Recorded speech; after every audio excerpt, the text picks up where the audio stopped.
un nouveau film sur Hulk au cinéma signé Marvel. Ça te branche? Bah imagine aussi Christian Bale, ou plutôt Batman, qui rejoindra Thor dans un prochain film du MCU.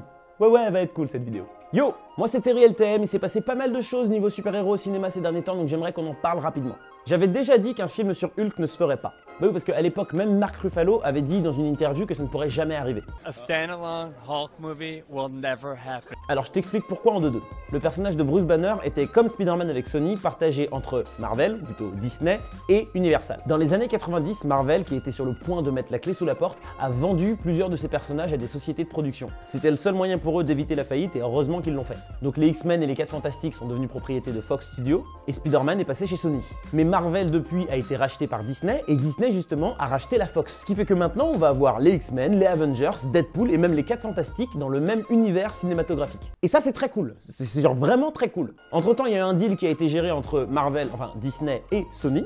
Donc même Spider-Man est de retour chez Disney, enfin en partie, depuis les films Civil War et Homecoming. Par contre, Hulk était toujours en distribution chez Universal. Donc si Marvel pouvait utiliser Hulk dans ses films, il était impossible d'imaginer un film solo sur Hulk. Le dernier en date c'était L'incroyable Hulk avec Edward Norton, un film que j'ai personnellement bien aimé et il y avait même une suite de prévue. Mais après plusieurs désaccords entre l'acteur et les studios, ils ont décidé de s'arrêter là. C'est donc à ce moment-là que Mark Ruffalo est arrivé et qu'on a le Hulk que vous connaissez aujourd'hui. Mais depuis quelques jours, il y a des rumeurs comme quoi entre Disney et Universal, un deal aurait été mis en place. Donc un film solo sur Hulk est totalement envisageable. Et ça, tu vois, ça fait du bien à mon cœur.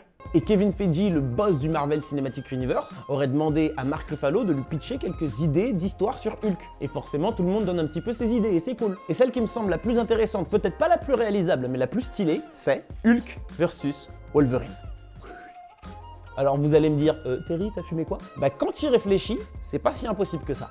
Comme je l'ai dit en début de vidéo, maintenant les X-Men font partie du MCU. Ce qui veut dire que les mutants vont se retrouver dans l'univers des Avengers. C'est pas pour tout de suite, on est d'accord. Mais on a déjà le planning des prochains films Marvel jusqu'en 2024 et Hulk n'en fait pas partie. Il devrait intervenir après cette période et c'est également à ce moment que vont sortir les films X-Men signés Marvel. Et dans les comics, Wolverine est intervenu pour la première fois face à Hulk, dans un comics qui s'appelait The Incredible Hulk. Donc ça aurait du sens de faire intervenir le nouveau Wolverine face à Hulk dans le film, comme dans les comics. D'ailleurs, juste pour le fun, dites-moi, vous aimeriez voir qui pour prendre le rôle de Wolverine? Oui, parce que Hugh Jackman ne reviendra pas. Sinon, rapidement, je sais pas si vous avez vu, mais Christian Bale sera en discussion avec Marvel pour un rôle dans le prochain film Thor. Alors le film sera réalisé par Taika Waititi, c'est le mec qui avait réalisé Thor Ragnarok et qui jouait d'ailleurs le rôle de Korg. Et bah ce serait justement lui qui aurait approché Christian Bale pour lui proposer un rôle. C'est assez étonnant parce qu'après avoir fait Batman, il avait dit qu'il reviendrait pas vers le style super-héros. Mais faut croire que Taika lui a proposé quelque chose d'unique. Moi je pense que c'est pour un rôle de méchant, le genre de méchant qui va mourir à la fin. Comme Kate Blanchett dans Ragnarok ou encore Michael B. Jordan dans Black Panther. Et en réalité,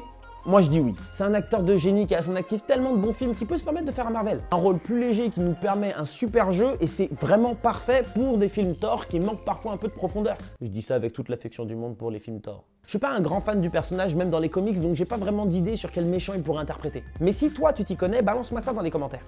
C'est tout pour moi, si t'as aimé cette vidéo et que tu veux en voir d'autres, bah abonne-toi l'ami. C'était Terry LTM, on se dit à bientôt, d'ici là, regardez de bons films.